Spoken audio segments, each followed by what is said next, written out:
नमस्कार, जय श्री राम।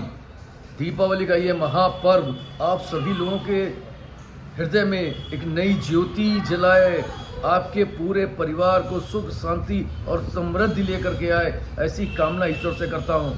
आइए दीपावली के त्यौहार के कुछ महत्वपूर्ण विषय, जैसे कि इसका आध्यात्मिक स्वरूप क्या है, महत्व क्या है कि भगवान श्री राम ने रावण का अंत करने के बाद जब अयोध्या की ओर प्रस्थान किया और जिस समय आगमन हुआ, तब से हम दीपावली का त्यौहार के रूप में इसको मनाते चले आ रहे हैं। दोस्तों, ये एक बुराई पर अच्छाई की एक जीत थी। ये रावण ही नहीं, रावण रूपी जो हमारे अंदर भी जो कुछ पल रहा है, ईर्ष्या, द्वेष, घमंड, नकारात्मकता, इन सब का अंत करने का समय है। हम इन सब का अंत करके नई ज्योति जलाएं, यही इसका आध्यात्मिक महत्व है, इसी का यही फल है। और अज्ञानता से ज्ञानता की ओर, आपके अंदर जो अज्ञानता भरी हुई है, जो नकारात्मकता भरी हुई है, जो दूसरे के प्रति ईर्ष्या तृष्णा भरी हुई है, इन सबको दूर हटा के सकारात्मक सोच का आगमन करिए, उसका स्वागत करिए। मित्रों, इसीलिए जो ये आत्मशुद्धि और नवीनीकरण का त्यौहार माना जाता है। आत्मशुद्धि मतलब घर की भी शुद्धि और अंतरात्मा की भी शुद्धि।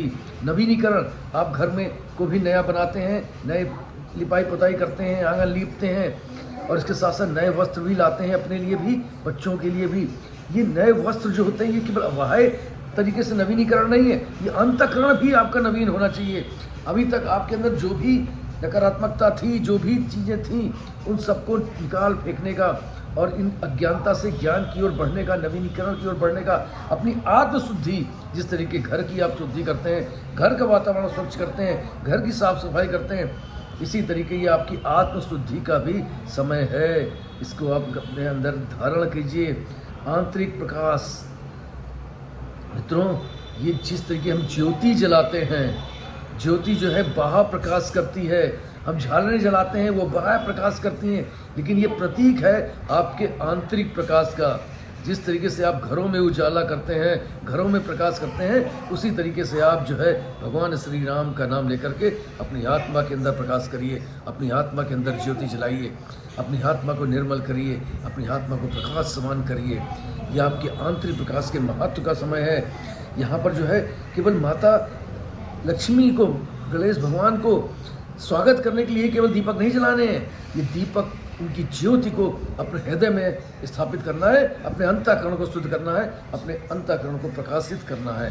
ये त्यौहार, इसकी मान्यता, इसका महत्व यही है, इसका आध्यात्मिक महत्व भी यही है, इसका सांसारिक महत्व भी है यही। सच्चा धन, आध्यात्मिक चरित्र का निर्माण, प्रेम, संस्कार, करुणा, ये सब आपके अंदर धारण होनी चाहिए। जिस तरीके भगवान श्री राम ने इतनी महाविजय पार करने के बाद भी, जिस समय ईश्वर घर से निकले थे, भगवान राम घर से निकले थे, वो एक राजकुमार राम थे, दशरथ के पुत्र थे, लेकिन जब वो रावण का अंत करके वापस आए तो भगवान श्री राम कहलाए। और भगवान श्री राम और राजकुमार राम के बीच की यात्रा पूर्ण करने के बाद भी किंचित मात्र भी उनके अंदर कोई घमंड, अहंकार जैसा भाव उनके चेहरे या अंतःकरण हृदय में प्रतीत नहीं हो रहा था। यही अपने आप में एक बहुत बड़ा संदेश था कि किन्हीं भी परिस्थिति में आपके अंदर वो गुरूर, घमंड नहीं आना चाहिए। जो कुछ भी है सब ईश्वर का दिया हुआ है, और सब ईश्वर आपको देता है आपके कर्मों के अनुसार या आपके प्रारब्ध के अनुसार। उसको संभालिए और अपना प्रारब्ध तैयार करिए। इससे अगर पुनर्जन्म कभी जीवन में हो, कभी मुझे दोबारा इस धरती पर आना हो, तो हम जो है खुशहाली के साथ आएँ, संपन्नता के साथ आएँ, ना कि बदहाली के साथ। इसलिए आज आपके पास आपके कर्मों द्वारा समय है, आपके पास अपने अंतःकरण को शुद्ध करके और नेक कार्यों में करने लगने का। तो ये परमात्मा की ज्योति है, इसको बाहर से एक यात्रा है।